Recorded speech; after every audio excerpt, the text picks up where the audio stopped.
Tandaan po ninyo, hindi kailanman sinakop ng Diyos yung free will ng tao. Kaya lang, pagkatapos ng 1,000 taon na paghahari, kasama tayo doon, yung mga nabuhay sa loob ng 1,000 taon, yung mga naisilang sa loob ng 1,000 taon, magkakaroon ng pandaraya muli si Satanas. Kasi mapapakawalan siya. Pero yung kanyang paglaya, hindi mahabang panahon yon, mabilisan lang yan. Period of time, short period of time yan. Hindi binanggit kung ilang taon, pero maiksi lang yon. At yung mga maiipon niya, yun yung kakalaban sa mga pinabanal ng Diyos at sa lungsod mismo. Yun yung tinatawag nating tatawagin, titingnan niyo po sa verse 8, Gog at Magog. Kaya nga yung mga nadaya niya, kasama niyang ni Satanas, kasama niyang makikipaglaban, makikidigma sa mga mananampalataya. Kakalat sila sa buong mundo, paliligiran nila yung kampo. Kampo ng mga banal at mga pinakamamahal na lungsod. Pero pauulanan sila ng Diyos at ng apoy mula sa langit at mamamatay silang lahat. Kaya ngayon nakapaligid doon sa lungsod at sa mga mananampalataya, ang Diyos mismo magpapaulan ng apoy. At si Satanas na dumaya sa kanila ay itatapon sa lawang apoy at asupre na siya ring pinagtapunan ng halimaw at ng huwad at ng sinungaling na propeta. Magkasama silang parurusahan, pahihirapan, araw at gabi. Dito na yung papasok yung final judgment. Dapat pala di ko muna yung final judgment. Yan na yun chapter 20 verse 12 to 15. So ang mangyayari po dyan, pagkatapos po noon, yung mga kumalaban sa Diyos, final judgment na po yun. Then, tutuloy natin sa chapter 21, tsaka pala magkakaroon ng langit at lupa. Wala din dyan, no? New heaven and earth. Parang wala yung new heaven and earth. Wala na dyan. Meron kasi, alam ko dati merong new heaven and earth. Yun ang pinakahuli. Lake of fire, pinakahuli. So, parang natalakay na po natin chapter 20. Pusin na natin the final judgment. Ayun that there will be final judgment to those who are doomed to destruction. Magkakaroon ng huling paghuhukom para sa mga naparusahan sa pagkawasak. Sino daw po yon? Yung uhukuman. Kaya nga yung muling bubuhayin dyan, yung huling paghatol, hindi na yan para sa mga believers Sa mga naiwan. Kasi meron na tayo, wala na, sabi doon, wala nang sa kanila yung kapangyarihan ng kalawang kamatayan. Hindi na tayo mamamatay pa. Kaya mapalad tayo na unang nakasama sa muling pagkabuhay. Kasi bakit? Wala na sa kanila yung kapangyarihan ng kamatayan. Kaya nga, yung ahatulan na po, magkakaroon uli ng resurrection para na po doon sa mga paparusahan. Yung mga kumalaban sa Diyos. Yung mga kumalaban sa mga mananampalataya. Para sa kanila yung ikalawang resurrection. At sila bubuhayin, haharap sa hukuman ng Diyos, pero ang punta pa rin sa kahuli-hulihang paghatol, the lake of fire. Amen.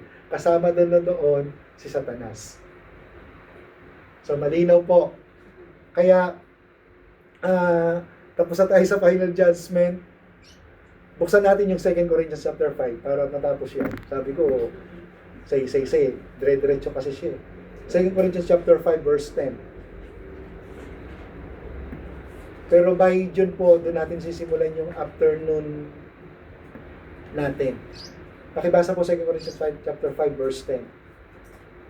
Sapagkat haharap tayong lahat kay Kristo para hatulan, tatanggapin ang bawat isa ang nararapat na kabayaran sa kanyang mga ginawa, mabuti man o masama, nang nabubuhay pa siya sa mundong ito. Haharap, the final judgment. Sabi diyan, ang huling magkakaroon ng huling paghuhukom para sa mga naparusahan sa pagkawasak. Haharap, paparusahan chapter 20 verse 10 and 15. Tapusin na nga natin. Lake of fire. Yun na yung binasa natin kanina. 10 to 15. 11.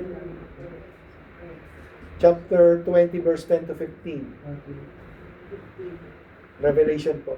Kung sino mang hindi nakasulat ang pangalan sa aklat na listahan ng mga taong hindi buhay o ng hanggan, ay itinapon sa lawang apoy. Pagkatapos itinapon din ng kamatayan at ang Hades, ang parusong ito sa lawang apoy, ang ikalawang kamatay. 10:15 na yan, no? Ang sino mang hindi nakasulat ang pangalan sa aklat ng listahan ng mga taong binigyan ng buhay na walang hanggan ay tinapon sa lawang apoy. Pagkatapos itinapon doon ang kamatayan at ang Hades. Ang parusang ito sa lawang apoy ay ang ikalawang kamatayan. Kaya nga kung titingnan niyo po, nasa impyerno na pero dadali pa sa pinakailalim ng impyerno. Mental balik. Wala na doon talaga yung pati yung kamatayan. Kaya si Satanas, wala na makapandayan nun.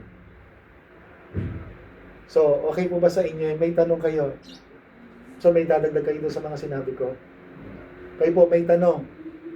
Sino po yung makasama ng maghahari si Kristo?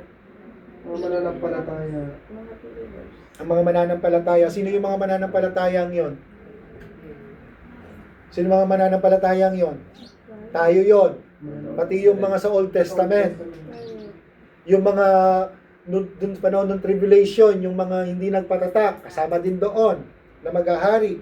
Pero after ng dun sa 1,000 years, syempre yung mga magkakaroon ng mga anak, at bibigyan pa rin ng free will ng Panginoon.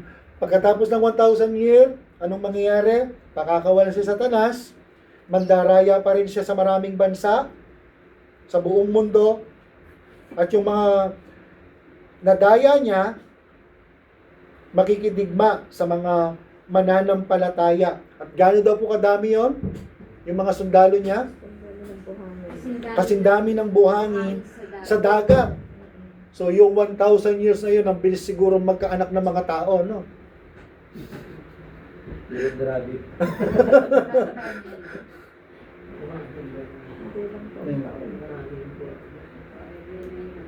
Yung 1,000 years na yung pastor, 1,000 years in our time. Hindi yun sa Kasi literal na binabanggit siya. literal siya. So yun yung 1,000 years in our present time as 1,000 years. Sa earth kasi siya eh. Earth siya. Hindi siya sinabi sa heaven. Kasi ang 1,000 taon sa atin, parang isang araw lang pagdating sa Diyos. Pero 1,000 years, binigyan talaga siya sa earth. Sa earth siya. 1,000 years siya. Literal po yan. May may pag-asa ka maging gobernador. Hindi, maghahari kasi tayo. Tayo eh. Hindi, maghahari po tayo. Oo, Mamamahala May tayo. congressman ka na sa bayan nyo. Mamamahala tayo. Oo, may senator na ako. Kaya lang, hindi natin alam kung paano yung, gaano yung pamamahala. Oo, kaya lang. Payapa kasi madaling i-handle na kasi payapaan na eh. Lahat ng mga tao sumusunod. Sumusunod. Pero kaya lang, pagkatapos ng after ng kasi wala si Satanas nun eh. Ang sarap mamahala. Korupsyon. Corruption. Totoo po yun. Walang corruption noon. Yung 1,000 years na yun. Kasi ang mga namamahala matuwid. Pero pagkatapos noon, after 1,000 years, eto na. Parang Moses yun, walang May kamatayan. binabanggit kasi dun sa kung gano'ng kapayapa during 1,000 years, dun sa Isaiah chapter, I think chapter 11 sa Isaiah. Kung gaano kapayapa ang mundo during 1,000 years. During 1,000 years. Yung na pati yung yung mga ahas, Naamo. kalaro yung mga bata. Naamo. Ganun yung ganun kapayapa during that time. Kaya nga naman kasi nagkaroon ng matitinding mga mababangis na hayop dahil sa Satanas eh. Isaiah chapter 11. Sorry. Kaya nga kapag mangyayari magkatapos niyan, nako, Sarap ng buhay ng 1,000 years. Mamamahala tayo. Napakapayapa. Verse 6, 11 verse 11.6. Sige, basahin nyo. Manirahan ng asong gubat sa piling ng kordero. Oh. Mahihiga ang leopardo sa tabi ng batang kambing. Gaano ka Magkasamang manginginain ang guya at ang batang leon. At ang mag-aalaga sa kanila ay isang batang pasi. Biruhin nyo yun. At ang oso'y magkasamang manginginain. Ang mga anak nila'y mahihigang magkatabi. Ba yung 1,000? Ano yun? 1,000 years yan. Wala ka nakakatakutan dyan. Maglalaro ang sanggol sa tabi ng lungga ng ahas. Hindi mapapahamak ang batang munti kahit pa ilusot nito ang kanyang kamay sa lungga ng ulupong. Oh. Walang mananakit o manininsala sa nakasaklaw ng ating bundok na pinagpala, sapagkat ang buong mundo'y mapupuno ng mga taong kumikilala kay Yahweh kung paanong ang karagatan ay napuno ng tubig. Okay. 1,000 years lang po yan. Ang palugit yan, 1,000 years. Pero pagkatapos niyan, eto na. Nandun na naman si Taning, Mandaraya, doon sa mga pinamamalahanan natin. Kaya natandaan niyo po, yung mga resurrected na nung una, wala na pong kamatayan yun. Hindi tayo madadaya doon. Ligtas na tayo doon. May isa pang tanong, Pastor. Yung 1,000 years, pag halimbawa, yung bagong buhay, hindi ka natatanda noon. Ibig sabihin, ang itsura mo, pagka pogi ka. Oh, kasi immortal tayo doon eh. Immortal na Talaga na. yung ano mo. Oh, Immortal na yun, 1,000 years na yun. Mahala ka na eh. Wala nang matatanggal ng ngipin. Ganun. Oh, kasi yung mga hindi ka na kasi ano na eh, immortal ka kasi. So yung 1,000 years, ibig sabihin, pangalawang pagkabuhay na yun. Ay, unang pagkabuhay. Hindi ka na madaya. Hindi ka na madadaya, no? Bagets ka for 1,000 years. Oo, talaga. Yung pa rin nasa isip, pogi pa rin. Totoo yun. Malakas ka pa rin. ng Malakas 1,000 pa years. rin. Eh di na-break natin yung ano nun. Na-break natin yung nabuhay sa mundo na 969. Kaya nga naging perfect sa tao yung 1,000 years. na nasa lupa na talagang namuhay na guwapo at magaganda. Yan ba yung 1,000 years, Pastor, na hindi ka na magtatrabaho, kakain ka lang? Hindi, namamahala ka eh. Oo. Namamahala ka. Ikaw yung leader eh. Oh, ikaw ang leader. Tayo leader. Wala na pala doon. Wala tagulong doon. Wala na tagulong. Magiging totoong mayor ka na. Yan. Oo, totoo. Totoo, kaya lang hindi natin alam kung ano titulong mayor. Wala kasi binabanggit. Pero magiging tagapamahala Oo, tayo. mahal tayo. Kasama ng Panginoon. Kasama ng Panginoon. Kaya nga, saan pa kayo? Saan kayo lulugar? Wala na reklamador eh. Kasi wala. madaling ano. Madaling... Mga pagkain, sapat yung, hindi lang sapat, talagang para tayo nasa promised land. Wala tagutom. Kasi wala mga evil mind eh. Wala. Biro nyo, pati hayop nakikisama sa mga tao, yung mga mabangis na hayop. Ganun kapayapa. Ganung kapayapa. Pero may magtatanim pa din doon. Oo, magsasaka pa totoo, rin. totoo. Sagana. Oo. Nasa lupa tayo eh. Wala pa po tayo sa langit noon, sa lupa. Kasi Ibig earth sabihin yan. yung 1,000 years na yun, that's a normal living. nagtatanim ka, Yeah, papatayo ka ng bahay, Oo. nagluluto, Oo. bumabiyahe, gano'n. Kaya fruitful na lahat. Ang absent lang doon, walang conflict. Oo. Ang absent doon si Satanas, kaya walang pandaraya. disgrasya, Walang evil spirit. Walang evil minded. walang sakuna, Wala. walang bagyo. Wala. Walang lockdown, ganun. Walang sakit. Oo, wala yan. Magaganda. Mamamatay man yung tao, mamatay sa katandaan. Parang ganun dun eh. Kasi 1,000 years eh.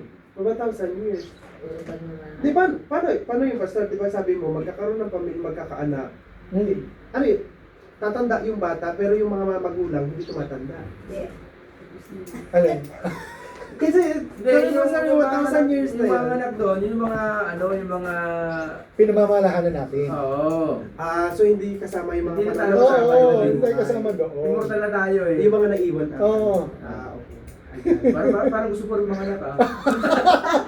Ano kasi, isipin mo kung parang yun, mga anak. So, ibig sabihin yung glorified body, yung 1,000 years na hindi namatay, nanganganak pa rin ba yun? So, ibig sabihin hindi sila kasama dun sa mga nanganganak. Ayan, pakilot nga. Di ba, Pastor? Ito, nabuhay muli. So, ito na ho yung mga mabubuhay kasama, mamumuno kasama ni Kristo na Panginoon. yung mga kasama doon sa mamumuno, hindi na magkakaasawaan, wala nang magkakaanak doon. Tama po ba? Oh, Yung- go ahead, body na yung ano natin. O so yun, wala nang magkakaasawaan doon. So namamahala na lang doon sa mga naiwan. Tama po ba yun? So lahat ng mananampalataya, hindi na kagaya ng mga naiwan. Na kagaya ng magtatrabaho, nanganganak, gano'n. O kapareho din. Pagkakaalam ko kasi, paano mo papaliwanag ko?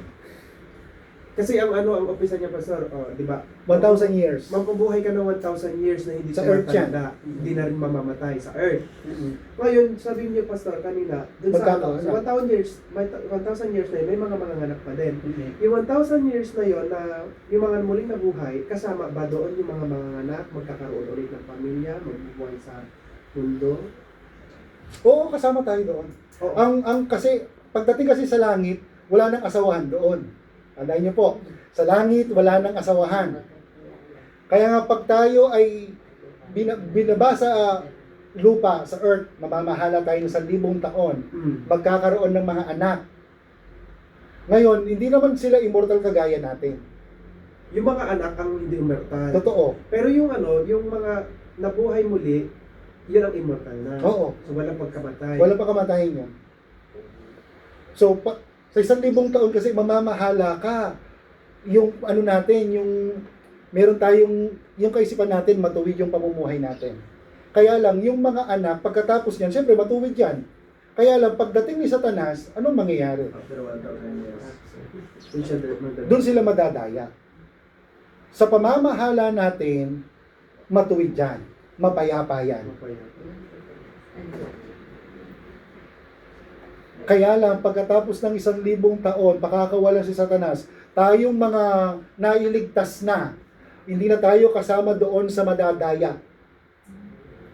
Yung magiging mga anak natin, pwedeng dayahin yan. Mamamahala tayo. Ibig sabihin, Pastor, kasama pa rin natin nabubuhay natin yan. Mga mananampalataya na nabuhay muli, kasama na pa rin namumuhay yung mga naiwan sa mundo. Pero peaceful. Tama po ba yan? During tribulation, di ba, mawawala na yung mga taong ano. Yung mga naiwan. Yung kaya nga yung 1,000 years tayo na yon. After rapture yun, no? After rapture, yung tribulation. After rapture, yung tribulation, di ba? May naiwan. May mga na yun, pero mamamatay din ang mga yon. Tama ba? After rapture. Yun yung revelation. Aralin na yan, haba tayo dyan. Ituloy na. Nakapag-practice naman na.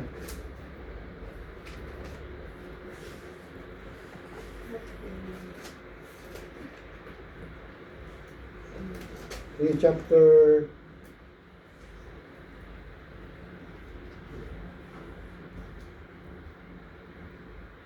yung huling salot 15.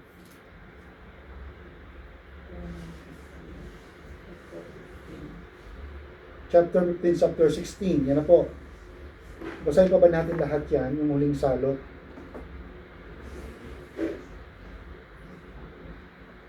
Chapter 16 verse 17. Tingnan natin yung mga yan. 16, 17, verse 17. Pagkatapos nito ay binuhos ang ikapitong anghel ang laman ng hawak niyang mangkok sa himpapawid at may nagsalita ng malakas mula sa tronong nasa templo, naganap na, kumidlat, kumulog at lumindol ng napakalakas. Ito ang pinakamalakas na lindol mula pa nung nilikha ang tao dito sa lupa. Nahati ng sa tatlong bahagi ang malaking lungsod at nawasak ang lahat ng lungkot sa buong daigdig. Hindi nga nakaligtas sa parusa ng Diyos ang tanmiyag na Babylonia. Pinainom siya ng Diyos ng alak mula sa kopa ng kanyang matinding puot. Umalis ang lahat ng mga pulo at nawala ang lahat ng mga bundok. Umula ng malaking batong yelo at na tumitimbang ng makahalos 50 kilo ang bawat isa. At nabagsakan ang mga tao at nilapastangan ng mga tao ang Diyos dahil sa nakapangingilabot na salot na iyon. Ay, hindi pa yan. Hindi pa ko nakita yung ano dyan. So, anong oras na? 9:25. Sagutin natin sa susunod, no? Ano yung tanong ni Brother Rodel? Yung nga, Pastor, kung ano, kasama pa ba na namumuhay yung mga naiwan during that 1,000 1,000 years, okay. Hanapin natin sa, sa Revelation. Kaya sige, tandaan niyo po yung tanong, ha? Sa Sunday, sasagutin natin yan. 9:25 na pala. Nag-prats naman ng 5, nag-prats naman na kanina. Sige po, tayo po ay manalangin. Panginoon, marami pong salamat sa umagang ito mula sa aming mga napag-aralan. Salamat po sa kaunawaan at karunungan na pinagkaloob niyo sa amin. Tulungan niyo kami. Kaming lahat ay gusto pang matuto sa inyong mga salita. Yes, Lord. Hindi namin alam ang lahat ng bagay, ngunit sa gabay ng inyong Espiritu, ayahan niyo pong ipaunawa sa amin yung mga mangyayari sa hinaharap. Yes, Lord. Yes. Hindi para sa ano pa mang mga magkaroon lang ng head knowledge, kundi talagang panghawakan namin yung buhay namin, O Diyos, na sigurado sa piling po ninyo.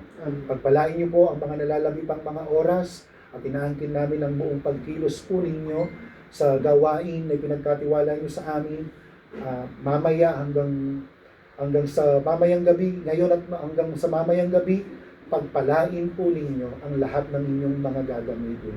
Inilig din namin ang inyong pag-iingat sa mga kapatid namin na papunta pa lang sa lugar na ito at magkaroon din sila ng kauhawan sa inyong mga salita at sa inyong espiritu. Salamat po sa inyong pagkilos at inaangkin namin ang pagsama ninyo at ang tagumpay ay sumaamin pong lahat sa pangalan ng aming Panginoong Hesus. Amen. Amen. Talakayin natin yan. Pagtutulungan natin. Sir, pag-search din kayo.